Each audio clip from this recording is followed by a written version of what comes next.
வரையில் இனம் காட்டப்படாத ஒரு இனத்தினுடைய ஒரு தார்மீக வரலாறு பற்றிய ஒரு கருத்தரங்கு இன்று இங்கு நடக்கிறது என்று பார்க்கின்ற பொழுது உண்மையிலேயே நான் பெரும் மகிழ்ச்சி அடைகின்றேன். இந்த 21ஆம் நூற்றாண்டு என்பது ஒரு இன வரவியல் பற்றிய ஒவ்வொரு இனத்தை பற்றிய ஒரு அடையாளம், ஒரு தேடல், கண்டுகொள்ள வேண்டிய ஒரு ஆய்வாக தொடங்கப்பட்டிருக்கிறது என்று நான் கருதுகிறேன். இந்த இனவரவியல் என்ற ஒரு ஆய்வு போக்கு இப்பொழுது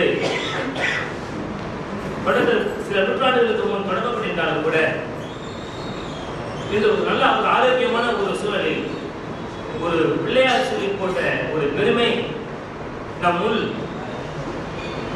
ஒரு புயல் போன்ற ஒரு வேகத்தில் கிளப்பி விட்டுக் கொண்டு இப்பொழுது அமர்ந்திருக்கின்ற அருள்மிகு குருசாமி சித்தர் ஐயா அவர்களே, எப்பொழுதுமே தமிழ் இனம், மொழி, பண்பாடு இதை பற்றியே பேசிக்கொண்டு கவலைப்பட்டுக் கொண்டிருக்கின்ற ஒரு தேடலாக நோக்கிக் கொண்டிருக்கின்ற தமிழ் ஞானி ஐயா அவர்களே, எனக்கு முன் சில பதிவுகளை தன்னுடைய அந்த ஒளிவேளையினுடைய கருத்துக்களை எல்லாம் சொல்லிவிட்டு அமர்ந்திருக்கின்ற அருள்மிகு அறிவினையா அவர்களே, என்னுடைய சக நண்பர் பேராசிரியர் திலீபையா அவர்களே, இன்று இந்த ஒரு இதுவரை பேசப்படாத ஒடுக்கப்பட்ட சமுதாயத்திலே அடக்கப்பட்ட ஒரு இன மக்களை அடையாளம் காணக்கூடிய வரலாற்றில் இப்படிப்பட்ட ஒரு மிகச்சிறந்த ஒரு வரலாற்று பெருமைக்கும் சிறப்புக்கும் உரிய ஒரு இடம் என்பதை நான் பார்க்கின்ற பொழுது எனக்கு மிக திகைப்பாக இருக்கிறது. கிட்டத்தட்ட ஒரு 5-6 மணி நேரத்துக்கு மேல் ஓடுகின்ற அந்த ஒளிப்பலையை பார்க்கின்ற பொழுது உண்மையிலேயே எனக்கு என் மனதில் ஒரு புலகாகிடம். மிக அருமையான ஒளிப்பேழை. இந்த மாதிரி ஒரு இடத்தை பற்றிய ஒரு ஒளிப்பேழையை நான் பார்த்ததில்லை. மிக கடினமான முயற்சி, உழைப்பு, அதற்கான சோர்சஸ், அதற்கான அந்த கருத்துக்களை எல்லாம் உருவாக்கி கொடுத்த ஆசீர்வாதம் அவர்களை வாழ்த்துகிறேன். ஐயா குருசாமி சித்தர் ஐயா அவர்களை வாழ்த்துகிறேன். பேராசிரியர் ஞானசேகரன் அவர்களை வாழ்த்துகிறேன். ஒரு இனம் இன்று முன்னிறுத்தப்படுகிறது என்று சொன்னார். இன்று 21ஆம் நூற்றாண்டில் இனம் காட்டப்படுகிறது என்று சொன்னார். இந்த மூவருக்கு தான் பொருந்தும் என்று நான் கருதுகிறேன். மிக அருமையான, மிக கடினமான உழைப்பு. 2002 தொல்லியல் கருத்தரங்கில் நான் பேசிவிட்டு கோவை வட்டாரத்தில் ஒரு கண்டுபிடிப்பு பற்றி பேசி இறங்குகிற போது ஐயா குருசாமி சித்தர் அவர்கள், நீங்கள் ஒரு கட்டுரை ஒன்று எங்களுக்கு தமிழர் வரலாற்று சமூக பேரணியில் அளிக்க வேண்டும் என்று 2002 கேட்டுக்கொண்டார். ஏனென்றால் அவருடைய பேச்சு அன்று என் மனதில் ஒரு மிகப்பெரிய ஒரு உத்வேகத்தையும் கிளர்ச்சியையும் ஒரு நம்பகத்தன்மையும் அப்பொழுது ஏற்படுத்தவில்லை.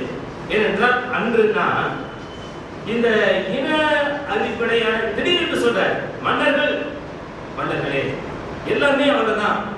இந்த நாட்டில் வந்து முதல் குடி, மூத்த குடி, விவசாயத்தை கண்டுபிடிச்சாங்க, நெல்லை கொண்டு வந்தாங்க, கொட்டுறாரு அந்த தொழில் கருத்துறாங்களே. திடீரென்று அக்செப்ட் பண்ணிக்க முடியல நம்மளால. அந்த பேச்சு வந்து என் மனசுல வந்து மிகப்பெரிய ஒரு பாதிப்பை ஏற்படுத்துச்சு. அவரு வந்து நிறுத்த சொல்லி தலைவர்கள் சொல்றாங்க, நிறுத்த முடிச்சுட்டா நிறுத்தினார். அப்ப வந்து இந்த இன அடிப்படையான ஒரு தேடல் என்னுள், ஒரு வரலாற்று தேடல் என்னுள் ஒரு கிட்டத்தட்ட ஒரு 10-15 ஆண்டுகளாக இருந்த ஒரு நோக்கத்தின் அடிப்படையில் தமிழருடைய வரலாறு, உலக மக்களுடைய வரலாறு, சமுதாய வரலாறு, பண்பாட்டு வரலாறு என்றெல்லாம் ஒரு தேடல் என்ற கண்ணோட்டத்தில் நான் பார்த்துக் கொண்டிருந்த நேரத்தில் ஒரு தாகத்தை தணிக்கின்ற ஒரு இன வரலாறாக இந்த இடத்தை நான் பார்க்கிறேன். தலைமையை கொடுத்துவிட்டு கிட்டத்தட்ட ஒரு 30 புத்தகத்துக்கு மேல் அவர் கொடுத்தார் படிக்க சொல்லி. கற்றையும் சொல்லிட்டு கற்றையும் எழுத சொல்லி இத்தனை புத்தகங்களையும் கொடுத்து நீங்க பார்க்கணும், அப்படின்னு சொல்ற ஒரு ஒரு புதிய ஒரு ஒரு ஒரு ஒரு வேட்டையை நான் அன்று பார்த்து வியந்து போனேன். படிக்க படிக்க படிக்கிற பொழுதுதான், படிக்காத பொழுது நம்ம நிறைய படிச்சிட்டோம் அப்படின்னு தோணுது. ஆனா படிக்க தொடங்குகிற பொழுதுதான் கற்றது கைமண் அல்லது கல்லாதது உலகளவு என்பதை நான் அறிந்து கொண்டேன். அந்த இன வரையறைக்குள் செல்லுகின்ற பொழுது இப்படிப்பட்ட ஒரு தொடக்க காலத்தில் நான் வந்து இலக்கிய தமிழ் இலக்கியம் 2000 ஆண்டு கால காலந்தோறும் மலர் இனத்தினுடைய வளர்ச்சி அல்லது மலர் இனம் என்ற ஒரு கண்ணோட்டத்தில் ஆய்வு செய்து அது ஒரு 30 பக்க அடிப்படையில் அந்த கட்டுரையை சமர்ப்பித்த பொழுதுதான் இன்னும் எவ்வளவோ தேடல்கள் இருக்கிறது. இது ஒரு மிகப்பெரிய சாதாரண சப்ஜெக்ட் அல்ல. ஞானசேனனை நாம் பார்த்து பேசுகின்ற பொழுது இந்த மலர் இனம் என்பது ஒரு தனிச்சேராக நீங்கள் போட்டு இருக்கையாக போட்டு நீங்கள் ஆய்வு செய்ய வேண்டிய ஒன்று. இது முற்றிலும் இவ்வளவு நூல்கள் உலகத்திலே நான் தெரிந்தவரை அறிந்தவரை ஒரு இடத்தை பற்றிய இத்தனை நூல்கள் வேறு எந்த இடத்திற்கும் இல்லை என்று நான் கருதுகிறேன். மிகப்பெரிய ஆராய்ச்சி, மிக அற்புதமான ஆராய்ச்சி. இந்த ஒளிப்பேழையை நான் பார்த்த பொழுது எந்த ஒரு இடத்திலும் என்னால் அதை மறுப்பதற்கான ஒரு சூழல் எனக்கு ஏற்படவில்லை. ஆதாரபூர்வமான சான்றுகள் சில இடங்கள் நமக்கு வந்து திகைப்பதா இருக்கு. ஆனா அதற்கு மேல சில சான்றுகள் கிடைக்கிற போது இப்படி சந்தேகித்தோமே என்று தோன்றுகிறது. அதற்கு மேல சில சான்றுகள் இருக்கு. அண்மையில நாங்க வந்து மல்லபாடி என்ற இடத்துக்கு போனோம். கல்கட்டையை கண்டுபிடிச்சோம், பார்த்தோம், அதை பற்றி சொன்னோம். எகிப்தினுடைய பிரமிடுகளுக்கு நிகரான ஒரு கலாச்சார பண்பாட்டு ஒரு சான்று நமக்கு கிடைத்திருக்கிறது என்று அந்த கிருஷ்ணகிரி மாவட்டத்திலே அந்த மல்லசத்திரம் என்ற இடத்திலே அந்த கல்திட்டை என்று சொல்லப்படுகின்ற கிட்டத்தட்ட ஒரு 300க்கும் மேற்பட்ட கல்திட்டைகளை பார்த்து பிரமித்து போனோம். இப்படி சில செய்திகளை நாம் கேட்கின்ற பொழுது பார்க்கின்ற பொழுது நம்ம வியப்பாக தமிழுடைய வரலாறு சும்மா கல் தோன்றி மண் தோன்ற காலத்தில் என்றெல்லாம் சொல்லிட்டு இருக்கிறது அர்த்தமே கிடையாது. இப்போ ஒரு கட்டுரை எழுதி கொண்டிருக்கின்ற பொழுது பல்லவர்களுடைய காலத்தில் தான் கட்டடக்கலை தோன்றியது என்று நாம் கருதி கொண்டிருந்த ஒரு சூழலில் அண்மையில் ஒரு கண்டுபிடிப்பு.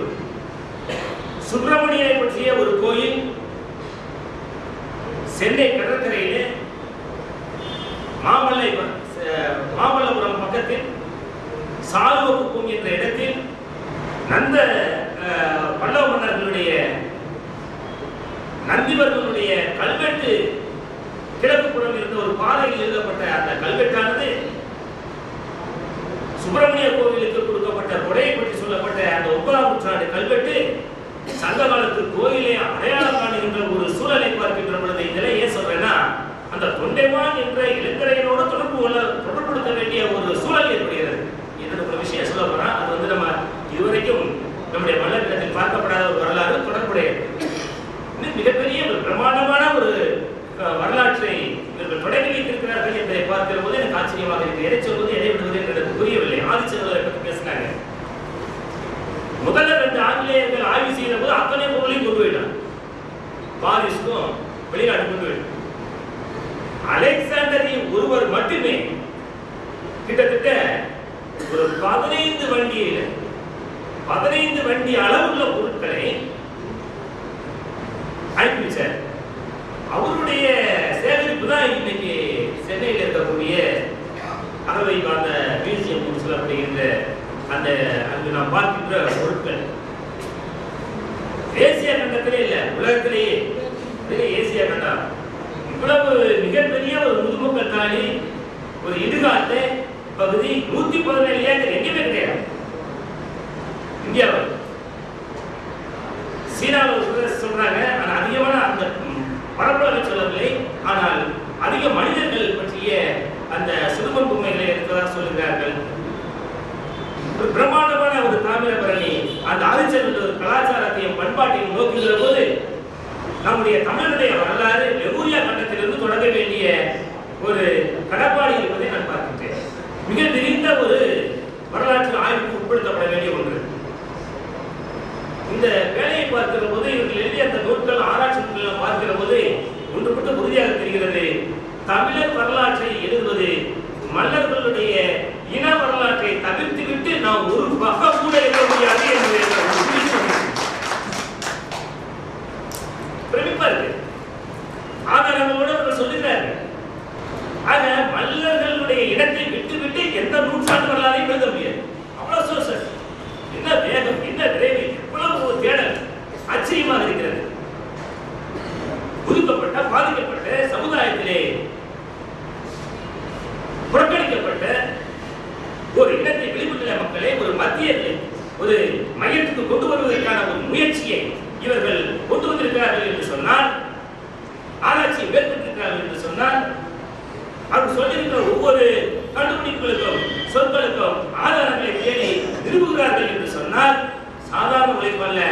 1995 என்று கருதுகிறேன்.